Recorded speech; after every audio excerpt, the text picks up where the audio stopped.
खबर कर्नाटक से है। कर्नाटक के शहर गुलबर्गा में नीट एग्जाम के दौरान सेंट्रल एडमिनिस्ट्रेशन की जानिब से बुर्का उतारवाने का मामला सामने आया है। एग्जाम सेंटर के गेट पर ही बुर्का पोश तालिबात को रोक लिया गया और बुर्का बाहर ही उतारने की शर्त रखी गई। सरपरस्तों ने काफी हंगामा राय की। उसके बावजूद तलबा को बुर्का पहनकर लिखने की इजाजत नहीं दी गई। मामला तूल पकड़ने के बाद स्कूल इंतजामिया खुद को मामले से अलग कर रहा है। सरपरस्तों का कहना है कि हॉल टिकट पर ड्रेस कोड का जिक्र किया गया है, जिसमें बुर्के पर पाबंदी का कोई जिक्र नहीं है और ना ही गेट पर लगाए गए ममनू अशिया के बोर्ड पर बुर्का पर पाबंदी का कोई जिक्र है।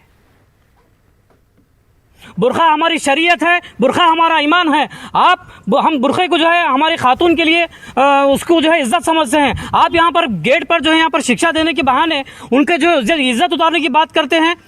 हम हरगिज ये नहीं चाहेंगे। मैं डिपार्टमेंट से गुजारिश करता हूँ कि इनके ऊपर सख्त से सख्त जो है कार्रवाई करें।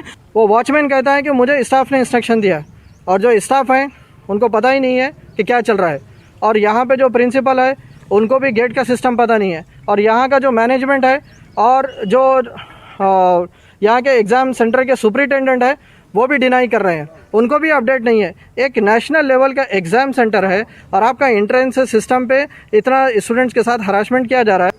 ख़वातीन स्टूडेंट डिप्रेशन में आकर एग्ज़ाम दिए हैं।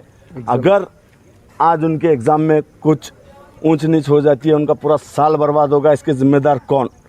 हमें इस कॉलेज पे इतना भरोसा था गुलबर्गा शहर में कि ये कॉलेज सेकुलर कॉलेज है बोल के, लेकिन यहाँ के लोगों ने आज हमें इस मुकाम पे लाकर हमें इनके ऊपर एफआईआर करने पे मजबूर किया गया है।